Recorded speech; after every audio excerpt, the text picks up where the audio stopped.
From Sticky Paws Studios in Las Vegas, Nevada, it's The Big O Show. Hi, Odie Carmona, The Big O Show out of Las Vegas.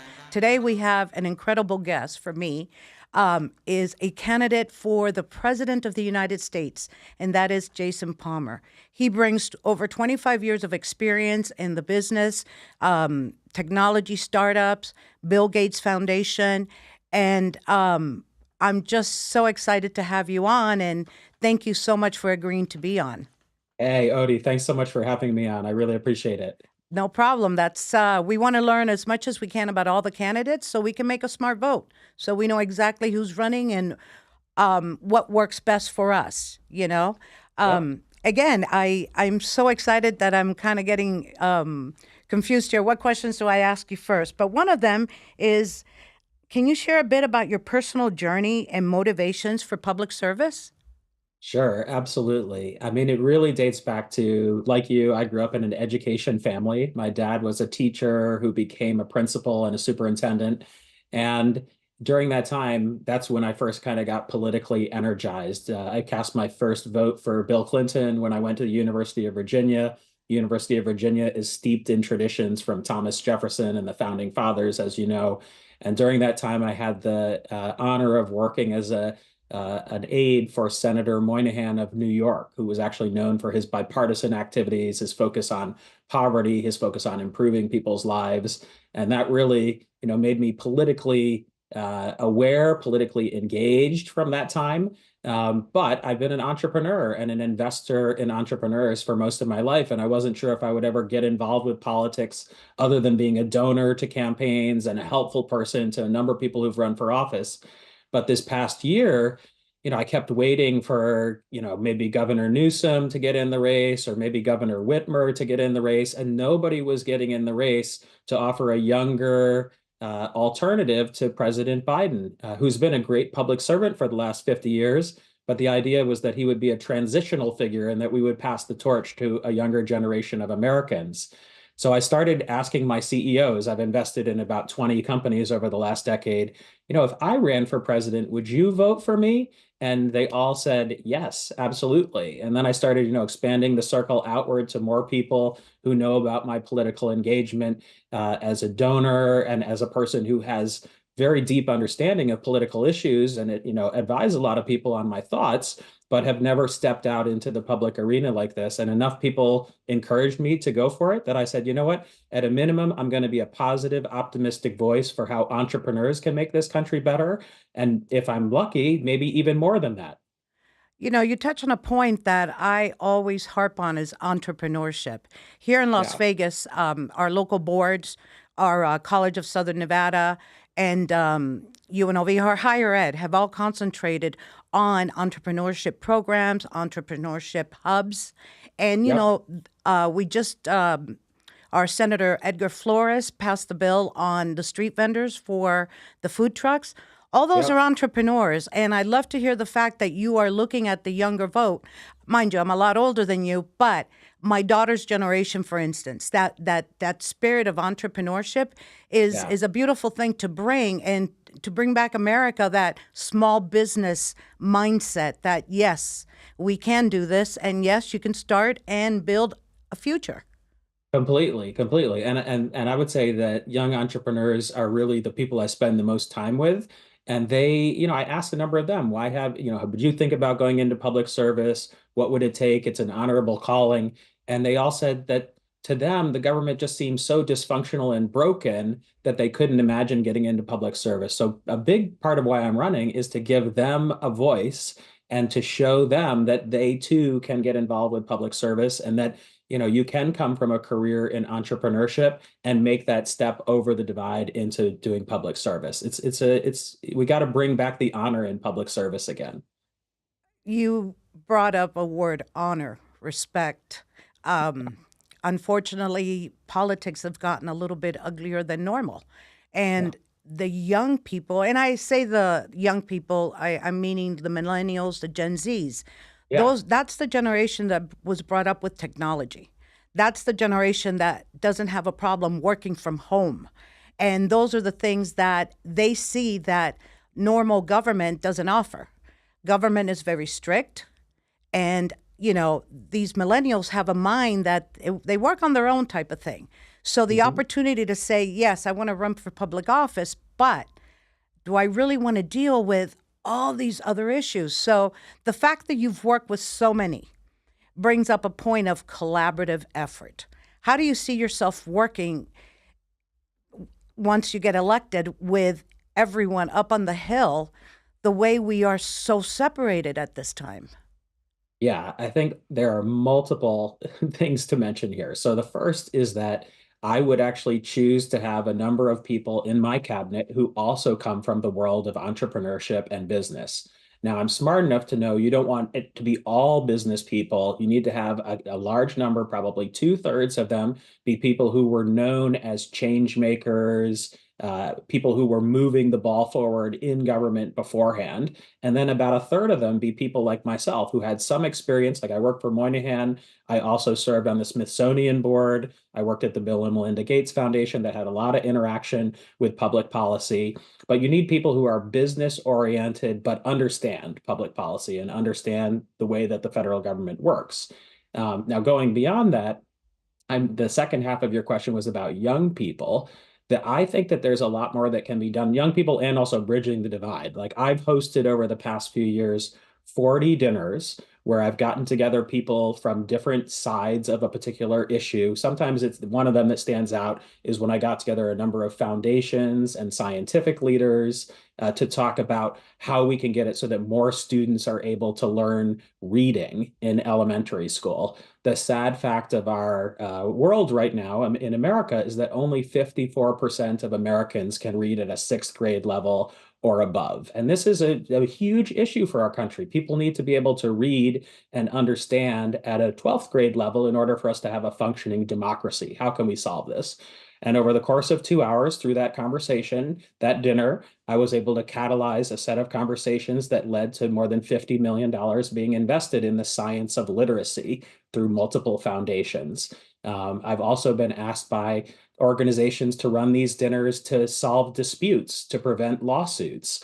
And I would bring to the White House this idea, which is called a Jeffersonian dinner, where we would bring in legislators on both sides. We probably would televise it. It actually might become like some of the best reality TV you could see, where people would actually brainstorm, collaborate, and come up with new legislation to solve the biggest problems of our day, whether they be climate change, immigration, gun violence reduction. Right now, all this stuff happens behind closed doors. Nobody knows what the heck is going on.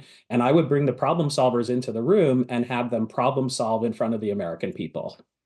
That sounds wonderful. That way we get to see exactly what the discussion is. Because as a citizen and as a voter, we don't know until the bill is passed. Well, yeah, we hear about it. There's a conflict here. They're going to change this here. But really and truly, we don't see the ongoing conflicts between both parties on how to do this. Now, you brought up an important point, literacy. Being a Cuban American, I take pride in the fact that I speak good English. I'm a college graduate, my first college graduate in my family. My mom had a fifth grade education. We came from Cuba in 1967, and I tell people there was no press 9 for Spanish. So my mom's saying was, ponte los patines, put your roller skates on and learn English because I need you. Right. And I think that COVID really affected our educational system. My husband was a teacher at the time. My daughter, my son-in-law, my brother-in-law, and, they all had difficulty. The number one problem was Wi-Fi. Mm-hmm. Then Cox said, okay, we're going to give all students, when you apply, we'll give you all Wi-Fi. Then the next step was, okay, make sure all the students have a laptop or a tablet. Right. But then the other issue is, and I'm telling you as a Latina, okay, is a lot of parents don't know how to read English. It's not on them. They're trying to put food on the table. They get their kids to school. They need that extra support, that extra help in the school where, a tutor or something like that. And unfortunately, during COVID, it was all so rambled that it kind of got lost. And I think that's where our kids got so disconnected from school and so behind. How do Yeah. you feel, or how do you think we can fix that to bring these kids up to par, to the level where, like you said, they're up to date, and by the time they get into high school, they know how to read and write? And the other thing is they have to look for employment, because if you're not going to go to school, you got to go to work. Yeah, that is a great question. So there's multiple layers to that. So first, definitely, I want to agree with you that students are almost three-quarters of a year behind because of COVID, and there are more and more research reports that are coming out every day that says that they're about three-quarters of a grade year behind because of COVID. Secondly, you were also asking what can we do to get them kind of up to speed, and there is a great answer on that. It is actually tutoring is a great way. And there is a lot of funding that was provided, almost $100 billion in funding to go to tutoring and after school programs and summer camps, which I have been actually worked with a number of those programs over the years. And schools are, kind of cranking their way through adding these tutoring programs, adding these after school programs, adding these summer camps. But it's not just to teach them the old curriculum. We need to also upgrade our curriculum, which has been done in a number of parts of the country to be more connected to the 21st century, more connected to the world of work. And so the things that students are the most interested in learning about is robotics, AI, technology, also having arts and music back in the curriculum. Like these are actually, those are connected to careers too. There are lots of careers in the visual arts, but it's more related to creating videos and more related to creating sounds and songs, etc. So these are the things that need to be both after school, but then more weaved into the curriculum that haven't been done enough. And part of your question was also about, what do we do to folks that are English as a second language, or English language learners? ELL is now the term. And we need to put more investment into that. It's actually better if you know two languages, your brain develops, and it allows you to actually become smarter over time if you learn two languages when you're young. But it becomes much more difficult to learn that second language when you're older. And so we need to do more investments in ELL in the early grades, and then also for adults as well, so that they can have the greatest chance of getting those jobs, getting to the middle class, et cetera. You touched on a subject now. My husband did careers for many, and workforce readiness, due to the fact also that for the government, or for the state of Nevada, I did workforce development, youth programs. Yep. And so we did STEM conferences. And those kids would love it. They really ate it up on so many things. Also, the other one that podcasting. This studio in Las Vegas, I hope next time you're in Vegas that you would come and visit the studio. They have done an incredible job in creating internships for young people to come through the studio and learn what podcast is, learning the cameras, learning how to work the computers, because if they know how to work their phone, they can work just about anything. Completely. In fact, I was in New Hampshire for the last primary election just a few weeks ago, and did a whole TV interview with these two young women who were working for one of the news stations. And then at the end, I said, like, how long have you been at your jobs? I could tell they were very young. And they actually were in their first year of college, but they were actually in charge of doing all the reporting across New Hampshire. And I thought, wow, that's kind of amazing. That's really getting it weaved into the curriculum to the max, where they're actually interning for the station at the same time as they're taking their journalism class. Exactly. I was a journalism major. I graduated from Greenspan College of Urban Affairs. Go Rebels! But you get to that point. The high school is where we need to connect these kids, because in middle school, they're still kind of and if we don't catch them in that 9th grade, and this has always been my beef, okay? Yeah. I started working when I was 14. I grew up in Liberty City, Dade County, Miami, Florida. My first job was at the YMCA. And I got the job, and then I got the work permit. My mom took me, and, we got the work permit. Yep. It makes it difficult for kids to get work permits nowadays, if they don't have a job. So I've always said in the 9th grade, it should be in the curriculum, a required course, workforce readiness. Okay, learn how to do your resume, learn how to do your interview, your interview, and go learn how to look for a job. So by the time you get into the 10th grade, you can apply for a lot of community centers and that sort of thing. But Yeah. those classes, they're electives. And so not everybody, well, I know how to get a job. You know, that sort of attitude at high school. Yeah, yeah, But if yeah. you mandate it where it's part of your graduation, now we're getting kids not only aware of careers and what they can do and prepare them for what classes to take in high school to get them ready. Now, all kids, as we know, will not go to college, but there's so Right. many opportunities out there now for any type of other training. Do you see it that way? You're preaching to the choir here, definitely. Okay. So I was just looking at stats the other day that it used to be that 50% of us would actually have jobs when we were in high school. And for me, it was waiting tables, and I also worked at a grocery store running the cashier. For my friends, it was they were a paper boy or paper girl, or they were a lifeguard. Like they learned the basics of showing up on time, doing good work. Babysitting is a big one as well. But what's happened is it's now gone from 50% of young people now down to 25% actually having jobs. And this can, if we change the mindset on this, and nobody really has talked about this, that there is this other idea out there that we shouldn't have child labor. But when you're 14 years old to 18 years old, there are very important skills to learn. And we're talking about, you were just talking about Wi-Fi in schools. Like the best way to get Wi-Fi in schools is to have a lot of young students who care about technology, like actually set up the Wi-Fi for the school. And you can pay them like a training wage, or they can be interns.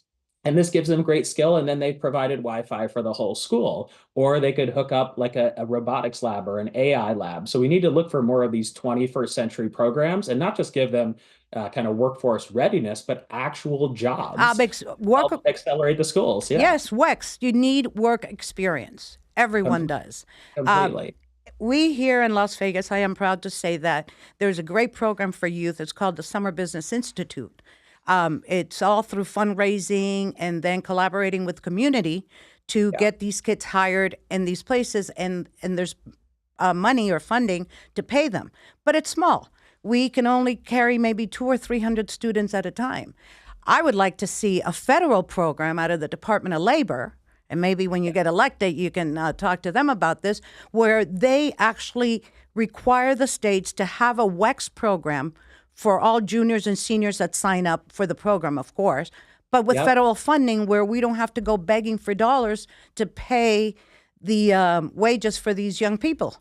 Totally. I actually will do some more research on that program, but you're kind of giving me a softball here because one of my major policy ideas is that we need to combine the Department of Education and the Department of Labor together. Hallelujah. Marry them. Department of talent that would actually be focused on exactly these things, helping high schoolers get more connected to the world of work, helping students who are in college do more one-year certificate and certification programs. Short-term training.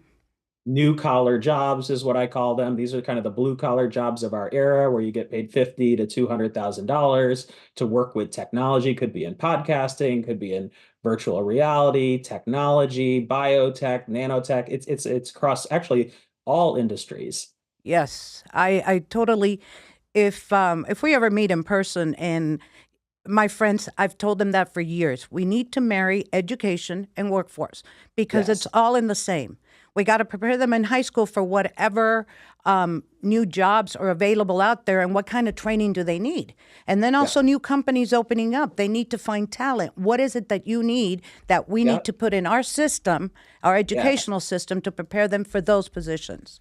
Exactly. And I actually have an idea for how to have a program that would create 5 million apprentices here in the United States as well, where people can get upskilled to these programs. It could be high schoolers, but this could be people who are changing from, one area of work to another, where a particular industry is kind of winding down, like retail comes to mind. There's going to be more and more parts of retail that are automated, just like ATMs made bank tellers go away as a profession. You can see that in a lot of restaurants, it's going to become more automated and there are going to be less of those jobs. Same thing for buying things at the mall. We need to, accept that these changes are coming and figure out ways to get people upskilled to better jobs that combine technology and human interaction together. Wow, it's so we have a CPK, California Pizza Kitchen, in Summerlin. They actually have a robot that brings out the food. And I thought, oh my God, here it comes, you know? The other Exactly. one too. I've seen one of those here in Baltimore area as well. The Yeah. robot's not perfect though. There needs to be like a chaperone who's Well, kind yeah, of the waitress was always there, but she was able to put him in there and it rolled and, you know, kind of, but keeps it hot and yeah. you know, the other point you touch on it, and please let me know if you have another meeting and you have to go because I can talk forever, is I keep going, actually. Keep going. apprenticeship programs. Now, working for the state and working for adult and dislocated worker, you mentioned apprenticeship programs. Most people don't realize that an apprenticeship program can be anywhere. It doesn't have to be construction because for the most part, people thought of apprenticeship as a plumber, as a construction, you know, whatever. Or manufacturing. Or manufacturing. The other thing that I saw on the news the other day that really surprised me was mining. Mining has gone down. So those in my field are what we call dislocated workers. These people, they do have skills, but how do we transfer those skills onto the next? And that's where short-term certifications all come in.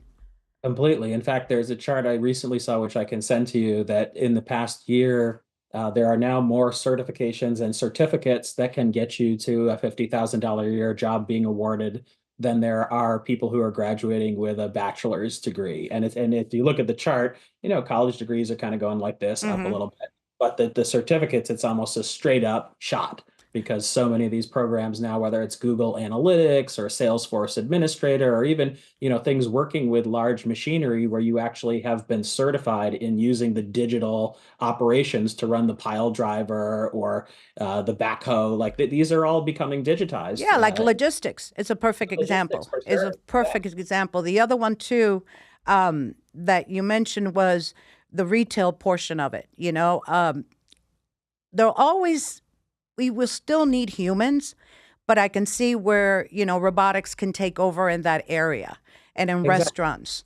And that's where the future is for our youth and education, you know? So between apprenticeships, work experience, internships, you know, those are the areas I feel that really need to be developed even more in order to get our youth interested in these careers.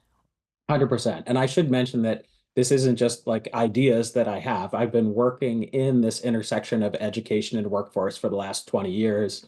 My job at the Bill and Melinda Gates Foundation was a team of us were working on trying to help colleges and universities become more innovative and have more of these short programs that led to credentials, helping to improve graduation rates for lower income populations and underserved minorities. And then a number of companies that I've invested in personally, like Credly comes to mind. Credly is a company that actually provides the infrastructure for a lot of these certifications, and they've now helped certify more than 40 million Americans. They were recently acquired by a publicly traded company. At this point, it might even be more than 40 million because that's where they were just a year ago. And so this is kind of the area that I've been investing in, working with entrepreneurs for the last 20 years. It's not just an area that I am interested in. Right. Well, you know, I have a lot of friends in higher ed. I worked at UNLV for a while, and I have still friends there. And one of the things that they're working on is exactly that, is the credentialing. How do we combine and how do we work together? But unfortunately, a lot of institutions work in silos. So the right hand doesn't always know what the left hand is doing. And then once you get them all in a room and they're all like, oh my God, we're all working together, that's when that collaborative effort it's like a puzzle. It all comes together and everybody knows, okay, this is where we're going to go. You're going to do X, Y, and Z. I have to say that CSN, our College of Southern Nevada, I'm also a graduate of there, have done a great job on doing these short term for nursing, medical assistants, because that's another field. Another big one, And we have our medical school and our dental school. So Las Vegas has really grown, and we are really looking into the future and looking at how to best serve our young students for the future. So, Completely. I went to a UNLV fair, actually a student fair, 2 weeks ago, and talked to a number of students who had built up a cybersecurity club. There were also others related to kind of medical technologies that students were working on, and students are already kind of building this on their own. And in a number, one of the things we have to do to give them more money, though, is right now federal financial aid only allows you to get Pell grants and student loans to attend these degree programs, which could be 2 years or 4 years in length. We need to modify that law, and I would work with Congress to do this, to allow you to actually use these dollars towards these credentialing programs that have proven labor market outcomes, where you can actually get that $40,000, $60,000, $80,000 a year job. And that we're overdue for that reform, actually. That's a reform I've been advocating for since my time at the Gates Foundation about 7 years ago. another thing too is we were lucky enough while I was working with state is that we had 5,000 scholarships for Grow with Google. Yep. And I was amazed because even when it was free, trying to get these people to sign up because it's all online. Yeah. So, for when I call dislocated worker, it could be anyone between 36 and say 50. Okay. Yeah. Yeah. They lost their jobs during COVID and now they have to get retrained. So the other thing I see is that we need to bring up more of our, like I said, 40 to 60-year-olds more into the computer age, Mhm. you know? Yep. Again, I always tell people I was lucky that I was in the workforce when computers came around and the Google and all of, actually it was America Online, AOL back in the day. But I'm savvy enough that I can handle stuff, but there's so many other people that don't. So Grow with Google is an excellent opportunity to put people in front and say, you can do this. Totally. And there's some of the research that we did at the Gates Foundation shows that there's some people, and it's only about 10% of people who can take the whole course on their own, self-directed, don't need any assistance. But 90% of people do need like the structure of an online session that you go to with a professor or a study group or a tutor or a mentor. And so that's the other reason why we need to provide federal funding to this is the free programs are great and Grow with Google actually is great. Hmm. But the stats are close to 90% of people don't finish those programs because they don't have that structure, that encouragement, that group, the cohort that they're with. And so we need to provide that funding so that colleges can partner with, and this already has happened with, I believe, 50 colleges last time I talked to Google. But Google is funding it as a charitable initiative. This should be more like a federal initiative where we're actually providing funding to the students and the schools to make sure that they get the support around doing these programs. Then it would be a much higher graduation rate. Wow. I love your ideas. I do. We think a lot alike. Now, I'm like I said, I'm not going to touch on the war or immigration because those are things that right at this time, even if you could talk about them, you wouldn't because, Oh, I would talk about them. I don't mind talking about hot button issues like that. well, let's talk about immigration. Yeah. Being when I arrived in 1967, we were considered political prisoners, or not political prison, political refugees. Refugees. That's how we were Yeah. described. We left our country because Fidel Castro, obviously, we had no rights.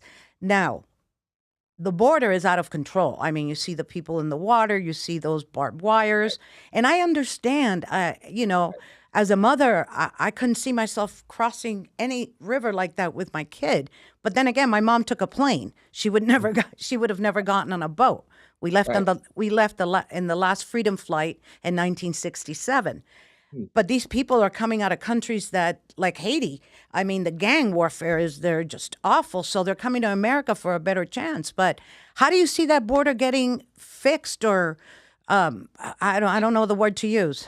No, fixed is the right word. I do think it's a dereliction of duty that we haven't done the right thing at the border. And I say this as somebody who loves immigrants, thinks immigrants make our country stronger, but we also have to be realistic that 1 billion people want to come to America. And right now, we don't have a system that helps figure out who are the right people who should come and have them come in an orderly way. And people are taking huge risks with their lives to come across those river crossings. So there are multiple things we need to do. And I have a 10-page white paper I'm getting very close to releasing that I'll share a few things from it right now.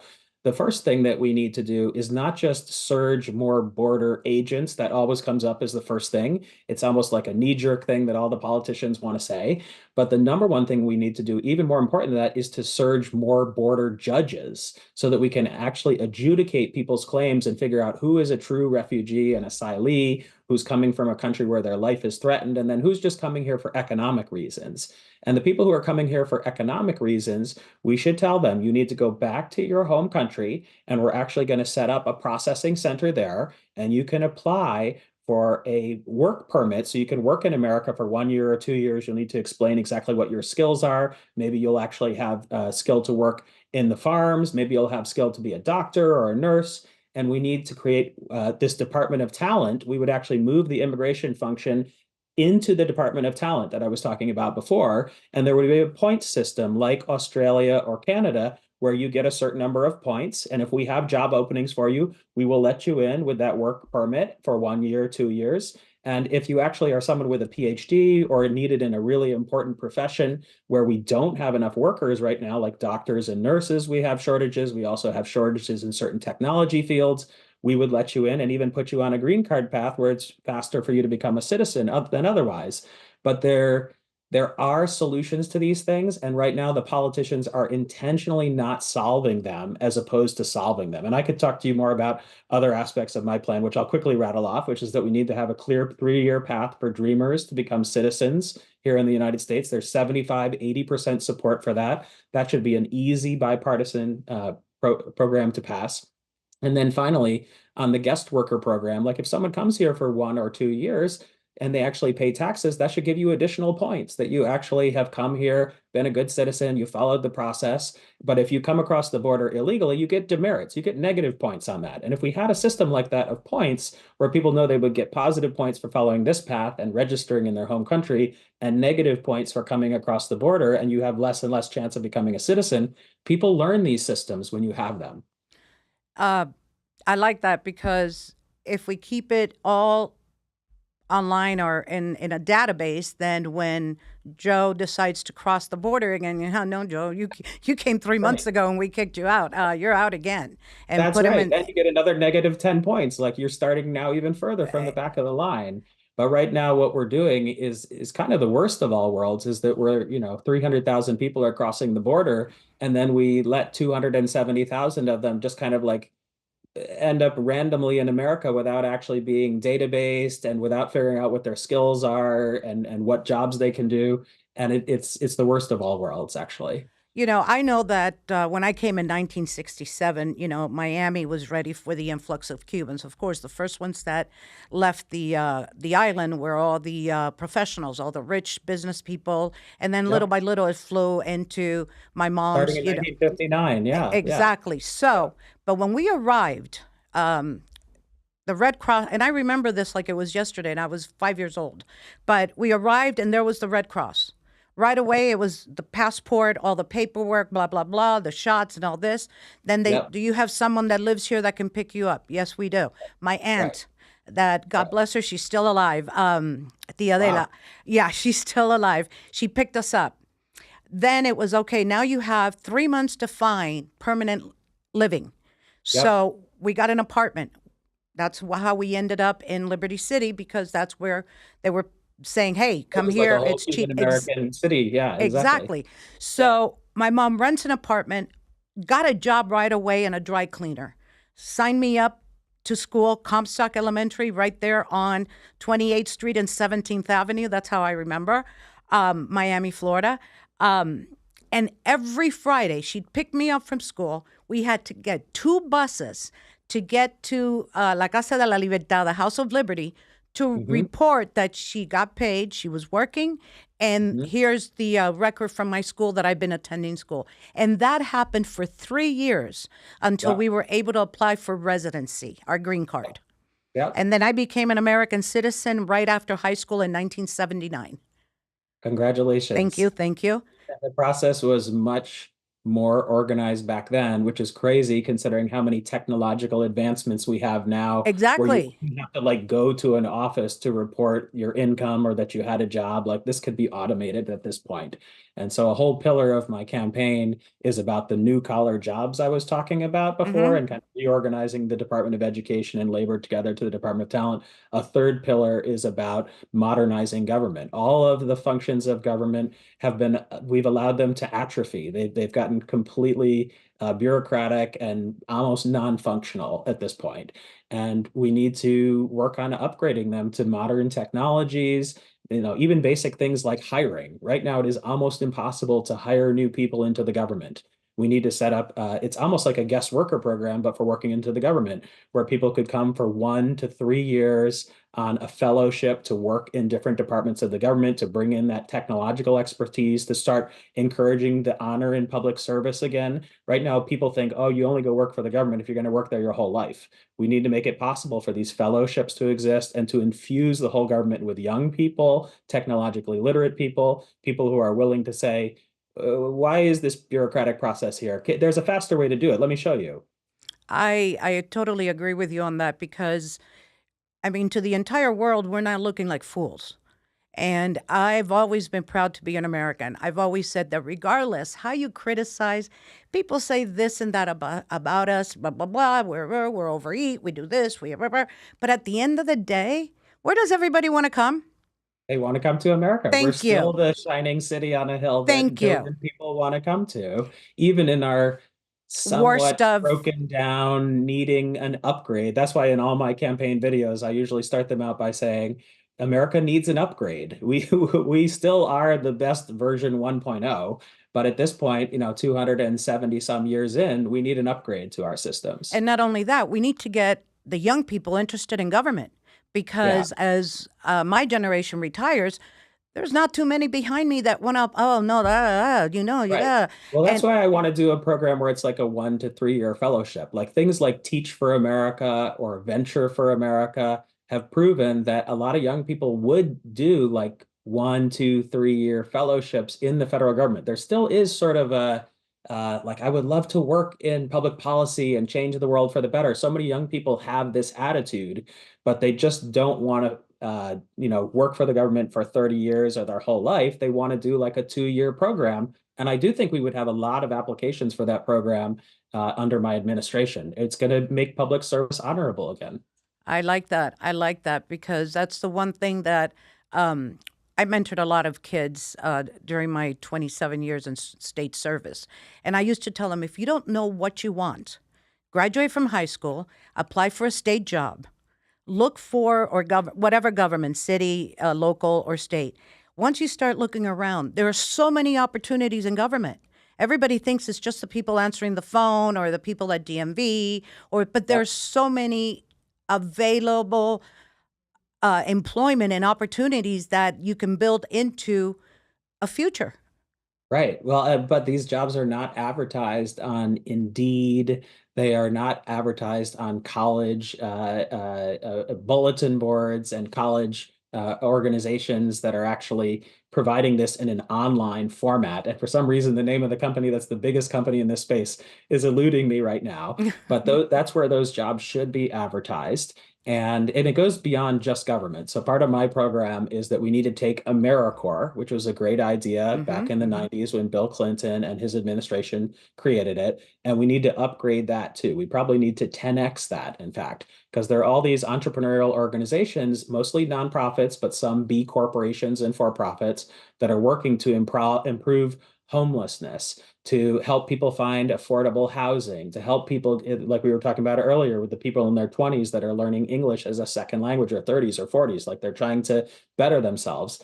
Most of these nonprofits are kind of struggling away to get donations every year and to find employees. And if we upgraded AmeriCorps and we invited all these organizations to be part of AmeriCorps, then we could actually have more and more people doing these 2 year tours of duty with these nonprofits and NGOs that are helping to improve our society too.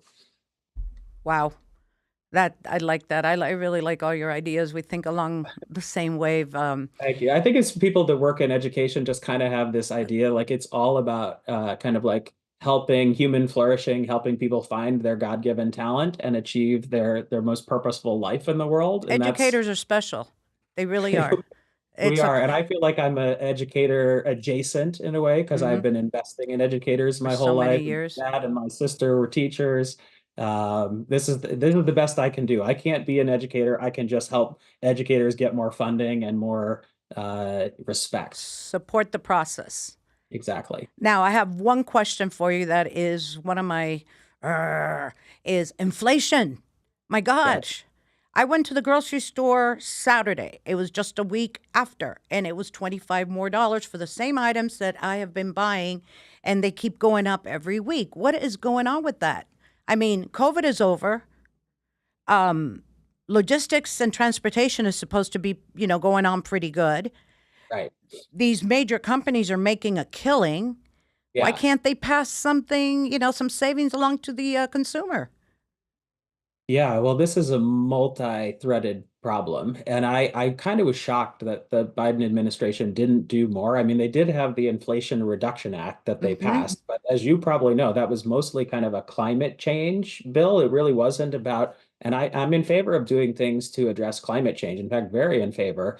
But what Biden could have done is there's an 18.9 cent tax on gasoline, and that tax, we could have had a temporary moratorium on that tax and that would have reduced the price of gasoline by 18.9 cents around the country. In terms of groceries, like when they come out with the inflation numbers, like right now, the inflation is supposedly down to 3% right now, but that's based on everybody instead of based on like an average family that's getting an income of 50 or $60,000. They spend a lot more of their money on rent. They spend a lot more of their money on food, the Yes. basic necessities. And so that metric needs to be updated to more match like the middle class life experience, as opposed to right now, it uses the whole economy and it includes, lots of billionaires and millionaires who are spending like 1% of their income on food. And it includes things like, expensive private planes and stuff that should not be part of that at all. Right, right. Yeah, when they say inflation went down, I'm like, where did it go down? It didn't go It down. It didn't. didn't go down. It's still 3% right now. And if you add that to the 9% last year and the 6% the year before, like it's gone up about 20% in the last 3 years. And that's why people don't believe, they can't believe their lying eyes or whatever the phrase is Yeah. there, as they're paying more at the pump and they're paying more for their groceries and they're paying a lot more for their rent. That's probably where it's gone up the most. So what do you see, or how do you see fixing that? Or I Yeah. keep using the word fix because No, it's I feel right. like That's we're so broken. I'm a solutions oriented person. I'm glad you asked that. And so I want to address first the housing problem. And so what I would have done and still could do is implement temporarily for 1 or 2 years, rent can only go up by 3% per year. We need to keep the rent in check. That would be the number one thing. The other thing we could do is it's very expensive for people to pay first month, last month, and deposit. That's where a lot of people are not able to afford housing in the first place. And so what we could do is actually create what I call a deposit fund, where instead of paying the full deposit, you could just pay 10% of the deposit. And this will be like an insurance program where everybody pays in 10% and it'll cover all of the deposits out there. And you won't get your money back at the end. It's like more like an insurance program, but you don't have to pay the full amount. And that would reduce the amount you have to pay to get into a house in the first place. Wow. I had never thought of that. That's a pretty good idea. I think the government could make some money on that because I think that less than 10% of people are going to default on this if we set up the program properly. Exactly, because they never get the money back. So actually, what it is they're giving the money to the landlord to get this person Odie in housing. If That's Odie right. doesn't pay her rent, she's still going to get evicted. Right. But does that money then go back to that account? That's That how would it, go that in that case, that would be like the one default, and then the landlord would get paid the deposit that they would have that got would have otherwise. had otherwise. Okay, that makes sense. That makes Yep. sense. So how about Yep. the gasoline? So you think that you can go in You there could and take the tax down by 18.9 cents. And in wow. fact, some governors in some states were smart enough to do this. So I'm really just copying their policy. In fact, Maryland, where I live, the governor here actually did temporarily take away the state tax, or he cut it in half. I can't recall the exact detail. And that actually helped mitigate it here. Okay, that sounds The other pretty. thing that could be done is we have all these tariffs right now on especially a lot of foods that are coming into the country from other countries. I would immediately reduce those tariffs to zero when they're, things for like fruits and vegetables and things that are in the supermarket. That's where the prices are going up a lot because of those tariffs. Wow, I'm looking forward to seeing your white paper Now the white paper is on immigration. on immigration on that On one, but I'm immigration. sure you'll be I writing don't have lots. one on inflation yet, although, this is an important one to very important to Yeah, people. to start talking about. Well, Mr. Palmer, if you don't mind, I like to call you Jason. Yeah, you can call me Okay, Jason. Jason, thank you.